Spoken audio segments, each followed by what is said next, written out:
Bonjour à tous et bienvenue dans ce journal. Voici tout de suite les titres que nous allons développer dans cette édition. Le Superbus qui relie la gare RER-D de Villiers-le-Bel à la gare RER-B du parc des expositions de Villepinte est en service. Cette ligne permet de relier le Val d'Oise à la Seine-Saint-Denis sans passer par Paris. Le mode d'emploi de ce Superbus dans un instant. Pas facile d'être reconnu lorsque l'on est femme d'artisan. Dans l'ombre de leur mari, elles sont le plus souvent livrées à elles-mêmes pour les tâches administratives ou comptables. La Chambre des métiers de l'artisanat du Val d'Oise a créé une formation diplômante pour leur redonner une vraie place dans l'entreprise. Reportage en fin de journal. Ça y est, le bus à haut niveau de service est officiellement en marche. La ligne 20 relie désormais le RER-D en gare de Villiers-le-Bel au RER-B à Villepinte. Plus besoin donc de transiter par Paris pour aller et venir entre le Val d'Oise et la Seine-Saint-Denis. De quoi faciliter le parcours d'un bon nombre d'usagers, car l'objectif est surtout d'améliorer la desserte des zones d'activité du territoire. Plus d'informations sur cette ligne avec Angélique Boilet.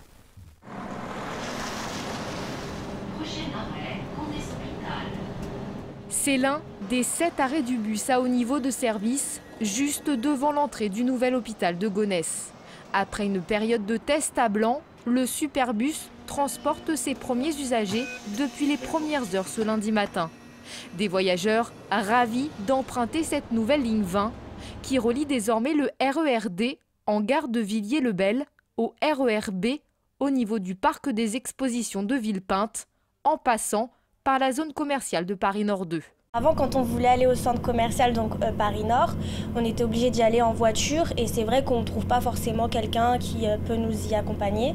Donc là, c'est beaucoup plus agréable de pouvoir y aller quand on veut grâce au bus. Ça a l'air d'être super, hein. Déjà il y en a pas mal, hein, souvent. C'est plus rapide. Plus rapide, c'est vrai, que le 23. Il ne s'arrêtait pas devant le nouvel hôpital, déjà. Ça faisait un bout de l'entrée jusqu'à l'hôpital. Hein. Le Superbus, ce sont 10,6 km de trajet pour relier le Val d'Oise et la Seine-Saint-Denis, parcouru en moins de 30 minutes, promet Transdev, l'entreprise qui exploite la ligne. Un temps de parcours rendu possible grâce à une voie de circulation réservée. La caractéristique de cette ligne, c'est de circuler sur des voies qui lui sont totalement dédiées, sur plus de 80% de son itinéraire, ce qui permet donc à nos bus de ne pas être soumis aux aléas de circulation que peuvent connaître les autres usagers de la route, qui nous permet derrière de pouvoir garantir nos temps de parcours et la promesse horaire faite aux clients. En parallèle, on utilise aussi un système de priorité au feu, ce qui nous permet sur chacune des 23 intersections rencontrées sur le tracé d'avoir une garantie de vert quasiment dans plus de 90% des cas. L'entreprise annonce des bus toutes les 6 minutes en heure de pointe, toutes les 12 minutes en heure creuse. Le tout sur une large amplitude horaire calée sur les RER, 5 h du matin, minuit 30. Une desserte également assurée le week-end. 7200 voyageurs par jour sont attendus. L'objectif de ce Superbus, améliorer la desserte des zones d'activité du territoire. Une réussite pour le conseil départemental du Val d'Oise qui a supervisé ce chantier à 34,5 millions d'euros. Nous allons inaugurer samedi prochain le nouveau bus à haut niveau de service qui va donc joindre les 2 lignes du RER, B et D, pour que nos habitants n'aient plus à passer par Paris pour accéder à l'emploi sur la plateforme aéroportuaire de Roissy. C'était quand même un comble. À terme, une 8e station doit voir le jour, destinée à desservir le futur triangle de Gonesse, là où doivent émerger un quartier d'affaires et Europa City, le complexe géant de commerce et de loisirs porté par le groupe Auchan. En bref, maintenant, l'appel aux dons se continue à Auvers-sur-Oise pour préserver les tombes des frères Van Gogh. Chaque année, le cimetière d'Auvers reçoit plus de 200 000 visiteurs et l'argent manque. En partenariat avec la municipalité, l'Institut Van Gogh a lancé depuis cet été un appel aux dons pour financer l'assainissement du cimetière, la construction d'un abri, la restauration de l'entrée et de l'éclairage. Le coût estimé s'élève à 600 000 €. Pour cela, vous pouvez donc vous rendre sur le site de l'Institut Van Gogh où l'on peut effectuer des dons en ligne. Le site, c'est donc institutvangogh.org. En bref, toujours, le Premier ministre Manuel Valls et la ministre de l'Éducation nationale Najat Vallaud-Belkacem seront à l'université de Cergy-Pontoise mercredi à 11 h. Le Premier ministre y prononcera un discours autour de l'éducation et ce discours se fera à l'école supérieure du professorat de Cergy. Pas facile d'être reconnu lorsque l'on est femme d'artisan dans l'ombre de leur mari. Elles sont le plus souvent livrées à elles-mêmes pour les tâches administratives ou comptables. La Chambre des métiers et de l'artisanat du Val d'Oise a créé une formation diplômante pour leur redonner une vraie place dans l'entreprise. Communication, gestion ou secrétariat, elles ont 2 ans pour se perfectionner. Philippe Pémal. Ça veut dire que toutes les zones que j'ai placées en vert sont des zones de saisie. Aujourd'hui, c'est cours de bureautique pour ces 5 stagiaires. La plupart sont des conjointes d'artisans. Une fois par semaine, elles viennent compléter leurs compétences dans la gestion administrative, comptable ou commerciale de leur entreprise. But de cette formation diplômante, être plus opérationnel. C'est une formation très complète et très concrète. Les stagiaires viennent me voir en me disant « j'ai gagné un temps énorme parce que je travaille bien, je sais bien construire mes documents, je me crée des matrices de documents, je me crée des dossiers de documents, de courriers, de relances, des tableaux de bord. Et une fois que je sais les construire, chaque année, je les réutilise et ils gagnent énormément de temps. Voilà, donc vous cliquez dans la cellule et vous regardez. Ces formations se déclinent en 4 modules indépendants ou complémentaires. Communication, gestion, secrétariat, les stagiaires peuvent choisir en fonction de leurs besoins. S'ils valident les 4 modules, ils obtiennent l'ADEA, un diplôme équivalent au bac. Cette formation d'assistant de dirigeant d'entreprise artisanale s'obtient en 2 ans, à raison d'1 heure de formation par semaine. Victoria l'a obtenue en 2013. Cette formation a changé sa manière de travailler. Ces 2 ans de formation m'ont transformée, dans le sens où j'ai partagé des connaissances avec les autres personnes qui faisaient cette même formation. On se sent moins seul finalement dans ce que l'on fait. Et j'avais besoin aussi d'une reconnaissance, déjà pour moi, et pour pouvoir m'épanouir à l'avenir. Cette formation diplômante est organisée par la Chambre des métiers de l'artisanat de Cergy. Pour Isabelle Cotte, la responsable de cette formation, l'ADEA redonne à ces femmes d'artisans une véritable place dans l'entreprise.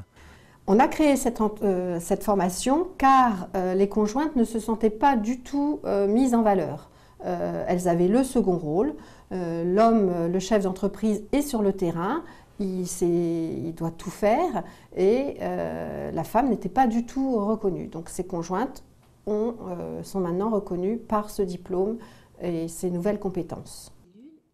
Réservé avant tout aux artisans et à leurs conjointes, le coût de l'ADEA est pris en charge en grande partie par la Chambre des métiers et de l'artisanat de Cergy. Son coût s'élève à un peu plus de 1 000 €. On est au point avec Excel, finalement. Voilà, ce journal est terminé. Je vous en rappelle le principal titre. Le Superbus qui relie la gare RERD de Villiers-le-Bel à la gare RERB du parc des expositions de Villepinte est en service. Cette ligne permet de relier le Val d'Oise à la Seine-Saint-Denis sans passer par Paris. Un bus est annoncé toutes les 6 minutes en heure de pointe. Merci d'avoir suivi ce journal. N'oubliez pas que l'info continue sur notre site venews.fr. À demain.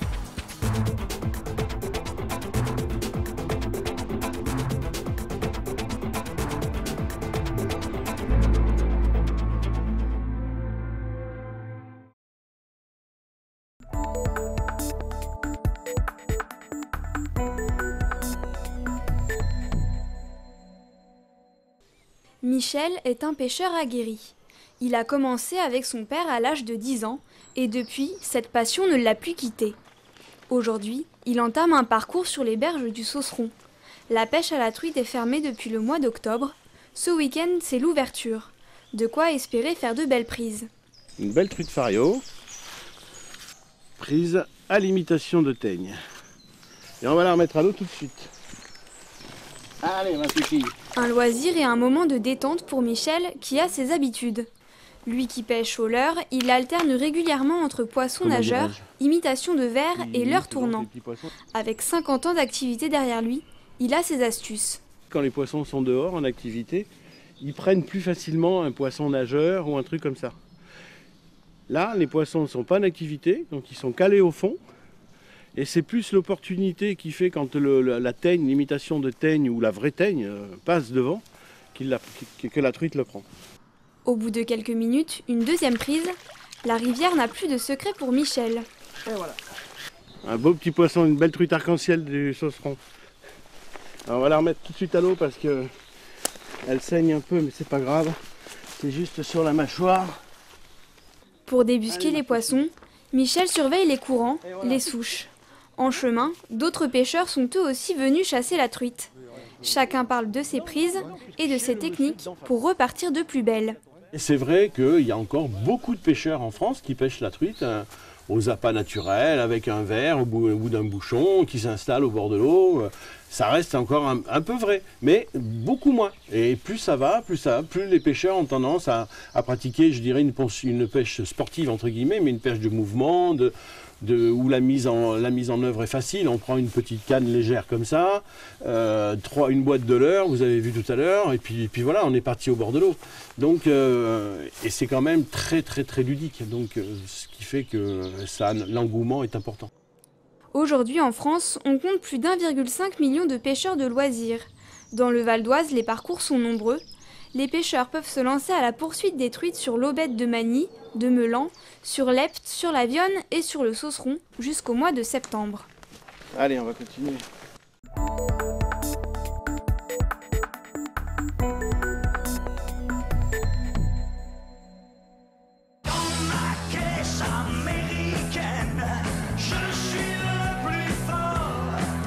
Ford Mustang, Excalibur, ces voitures américaines font toutes rêver. Un rêve désormais accessible. Ici, à Daumont, on peut les acheter. Une centaine de voitures de collection sont exposées, toutes importées des États-Unis. Voitures d'avant-guerre ou corvettes des années 60, il y en a pour tous les goûts et toutes les bourses.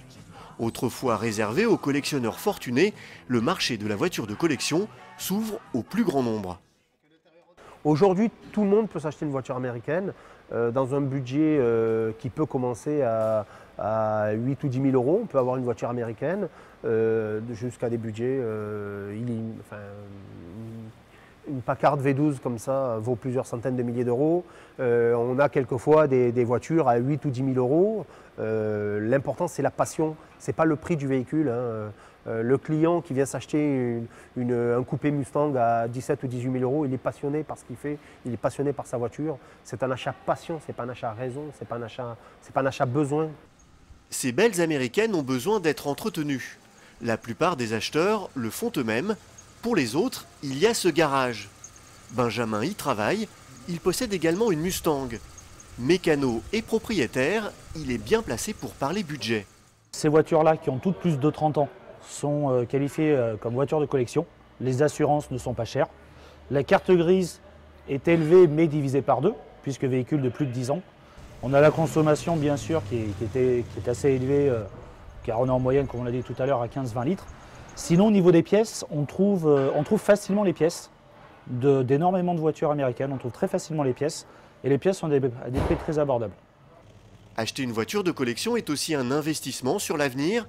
Ces voitures se revendent très bien, souvent plus chères qu'à l'achat. Certaines sont inestimables, comme cette Hudson de 1929. Il n'en reste que 3 dans le monde, une voiture surpuissante pour l'époque.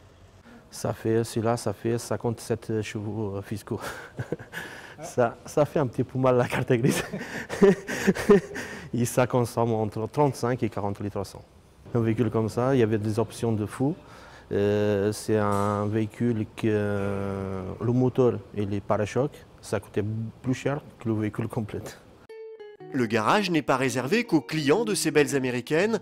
On y vient aussi juste pour le plaisir, rêver ou admirer des voitures d'exception d'un autre siècle, des vestiges d'une époque révolue où les voitures avaient encore une âme.